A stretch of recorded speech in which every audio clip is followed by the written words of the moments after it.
And thank you to the organizers of the conference for inviting me. I'm very impressed to see all of you here at 8:30 in the morning on a Saturday morning. Now, as Juan Mendez said last night in his talk, we are in the midst of a paradigm shift in world politics, and a shift to the acceptance of much greater accountability for past human rights violations and war crimes. In my own work, I've written about one part of this paradigm shift in the book that Andy mentioned, The Justice Cascade, how human rights prosecutions are changing world politics. And the argument there is that the justice cascade is not perfect justice done for everyone, but rather that there's been this important trend towards new legitimacy for the idea that state officials should be held accountable for past human rights violations and war crimes. Now, as you know, and as Juan mentioned last night, there have been many, many big debates and strong claims in this field. And in fact, I gather that in your class, you often had those as genuine debates.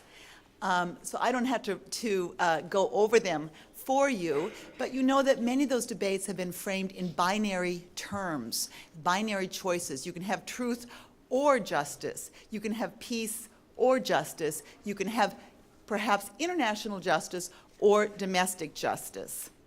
And the dilemma with those strong claims is that it's been very difficult, if you wish, to test them.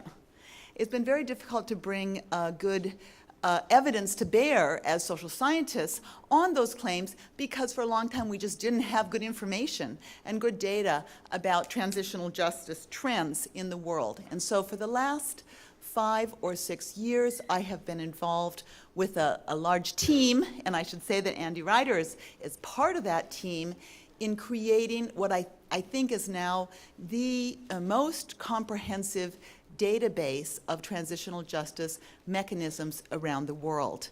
We have done this work with the support of the National Science Foundation and the AHRC, 2 major grants. And so what I really want to talk to you about today is how one goes about trying to measure and assess the effectiveness of transitional justice, particularly in situations of conflict, since that's the topic of the conference. Now, the research questions then that we are asking ourselves, but particularly we're thinking about with regard to this conference, it has to do with, well, what effect do transitional justice mechanisms have? And do these effects change in times of conflict? Because it's very reasonable to assume that transitional justice, and as you know, transitional justice is far wider than simply the topic of transitional justice in post-conflict situations. So it's very reasonable to expect that transitional justice might have one set of impacts in non-conflict situations, but another in conflict. And then finally, you know, this research is important because it helps us make policy recommendations about what to do in new cases. And in particular, I want to highlight just briefly the case of Syria because I think it's the one that has so many of us stymied at this point. You know, is it ever going to be possible to hold President al-Assad of Syria accountable for human rights violations, including for the chemical weapons use in last summer in Syria? And so, so I'm going to just have us think a little about the case of Syria at the end of this conference, whether at the end of my presentation today, about whether some of the things we're learning about transitional justice in conflict can give us any tools to think about these really difficult cases like Syria. Now, just briefly, I want to say, when we evaluate, one of the problems that we disagree so much about evaluating transitional justice is, in fact, we're using 3 different kinds of yardsticks to measure it. The most common yardstick in the area of human rights is always to measure a practice against our ideals. And that is a very, very important kind of evaluation to do. It's the main kind of evaluation of the human rights movement. And so that's one important way of evaluation. When we're doing that, however, we need to remember that that yardstick only has negative numbers on it, okay? Because we can only fall short from our ideals about justice. Many of us have very strong ideals about justice. And so the question is not whether these mechanisms have positive or negative effects. The issue is how negative is this practice with regard to our ideals.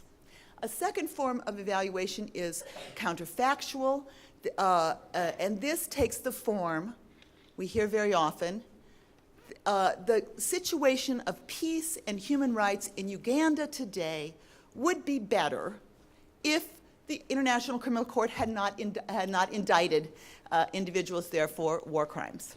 Okay, now that's a counterfactual because it's measured against an alternative that didn't happen. Okay, we don't know what would have happened in Uganda if the ICC had not indicted. And so it's a very important form of reasoning in the social sciences and in the policy world, but it's fraught because there can always be another counterfactual that could say the exact opposite, and people have said the exact opposite about Uganda.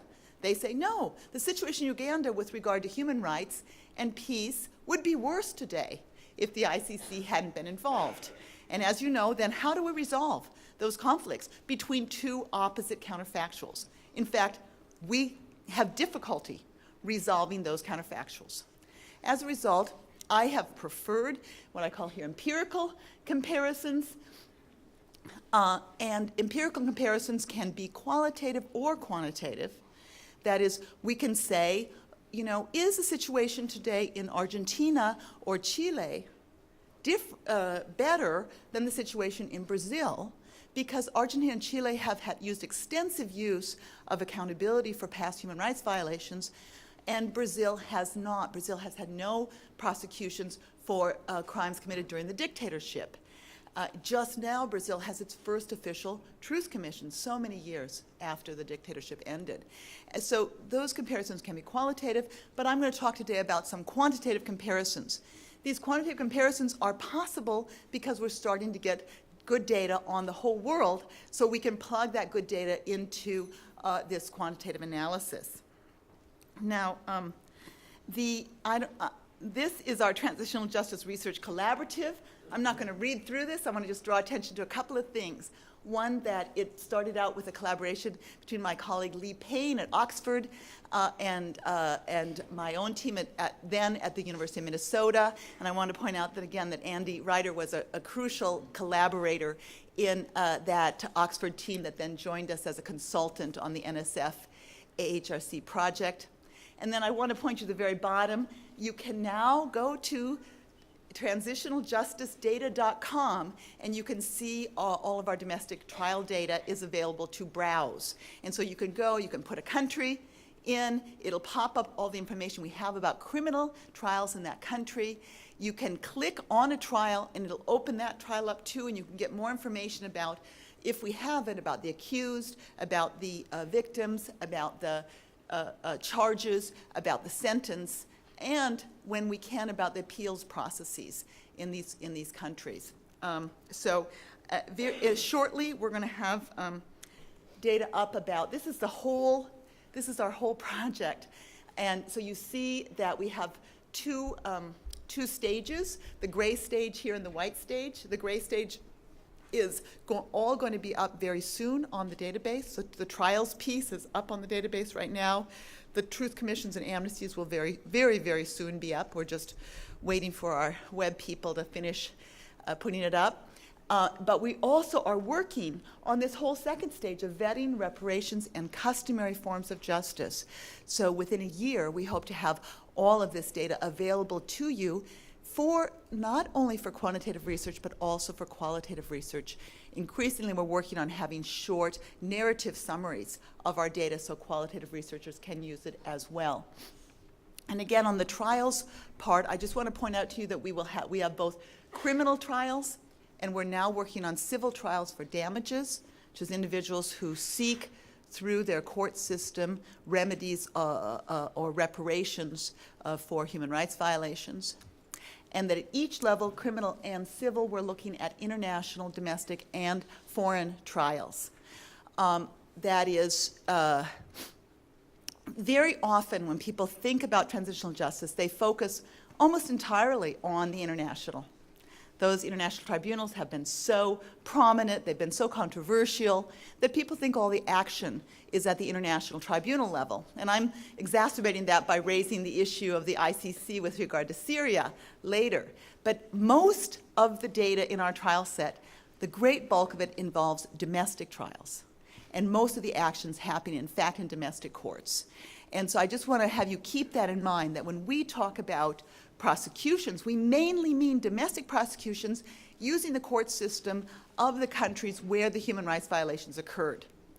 But, and this is crucial, we believe, I should say here, I believe, because I'm speaking here for myself, not for my whole team, I believe deeply that the international and foreign prosecutions are an essential backup system for domestic prosecutions. So in the old days, when you wanted to have a domestic prosecution, perpetrators could also always escape into exile and be free from accountability. The fact that we have this interrelated but decentralized system of accountability means that it's much harder for people to escape accountability.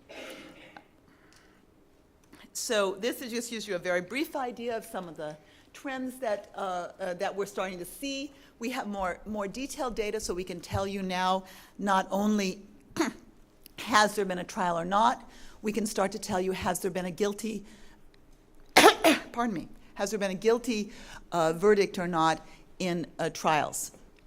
I'm also putting up here some data. The blue line is on amnesty. We also have amnesty data. This is about new amnesty laws. And so what we're seeing here is a decline in new amnesty laws. Now, there are many, many amnesty laws still on the books around the world that are still having a big effect. But there has been a decline in new amnesty laws, and there's also been a change, we don't have it here, but there's the change in the nature of the new amnesty laws. New amnesty laws are much more likely to fit better with international law. That is, they're much more likely to exclude core crimes, the core ICC crimes, from the amnesty. Now, so the question is, so what difference does this make? And what difference does it make both on core human rights violations and in situation of conflict and war? There's a lot of research I could talk about. I'm just going to talk about very briefly a few pieces of research that have addressed both the human rights issue and the peace issue, because I know that's what you're most interested in. And specifically, I want to talk about three publications. One is rather old, one I did with Hyunjun Kim in 2010. It's still using some of the older data.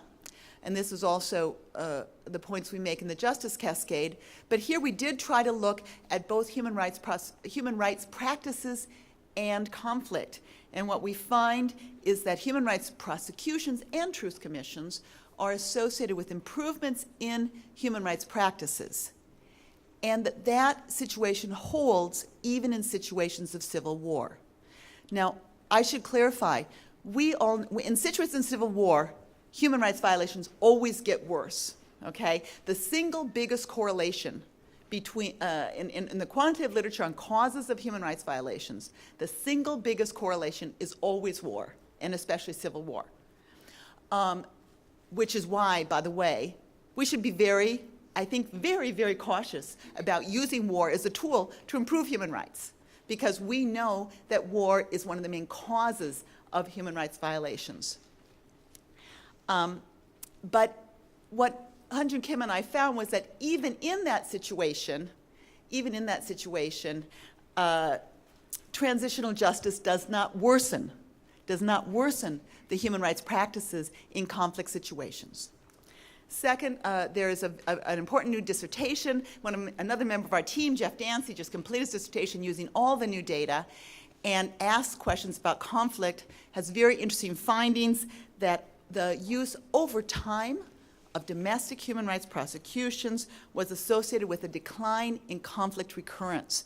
And I wanted to say this is a brand new empirical finding that very much underscores the point that Juan Mendez made last night in his talk, and that is an enduring peace, that justice may be essential for an enduring peace, for genuine conflict resolution. And finally, there's a brand new manuscript that's out there floating around. I just read, but my colleague at Harvard University has written it with my colleague Beth Simmons at Harvard Government Department has just written it with Heron Joe on the International Criminal Court and the Rome Statute as deterrence. And they are finding for the first time ever, in yet an unpublished piece that I hope will be published soon, that the International Criminal Court and ratification of the Rome Statute are themselves associated with the decline in civilian deaths in wartime. So a brand new and very important finding from some of the top, Beth Simmons is really the top quantitative scholar of human rights in this country. Okay, so policy implications. I think the important thing to underscore is that at a minimum, we do not find evidence of an enduring negative effect of transitional justice either on human rights practices or on conflict. Now, what are we saying here? We're not saying that in any single case that transitional justice effect will be positive. You can't say that with quantitative findings, okay? Nor are we saying that in any single case that in all individuals responsible for human rights violations should immediately be prosecuted. There may be really good political reasons for moving slowly and moving with very carefully crafted transitional justice responses, okay? The point I want to make here is that I think that scholars and policymakers should no longer say what many have been saying, and that is that we can't use justice, we can't have justice because we all know that justice, using justice in conflict, will create more human rights violations or will exacerbate conflict. The point I want to say here is no, we don't all know that, and that the best social science research to date, the most recent, is starting to show that justice even in wartime, does not worsen human rights and does not exacerbate that conflict, okay? But we still need, as I said, to think very carefully about how to craft justice responses. I think this is what Juan was saying last night, in these very delicate post-conflict worlds.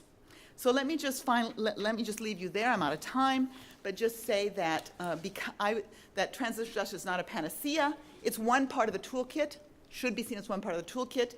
And I want to suggest that, for example, in the case of Syria, that we all feel so stymied, there's nothing to do. So why is it that the United States government or other governments have not even tried to pursue a ICC referral from the Security Council? Of course there might be a Russia veto, but no one's even tried it. No one's even tried separating out. We always want to bring together ICC referral, military intervention, regime change. We know the Russians don't want regime change, and we know they don't want military intervention. Can we ever try pulling those apart? And the ICC is it stands alone as a tool. Does not, and in fact, I think should not be combined always with threats of military intervention and regime change. So can we at least try justice as one tool that still remains to us in the Syrian case? Thank you very much.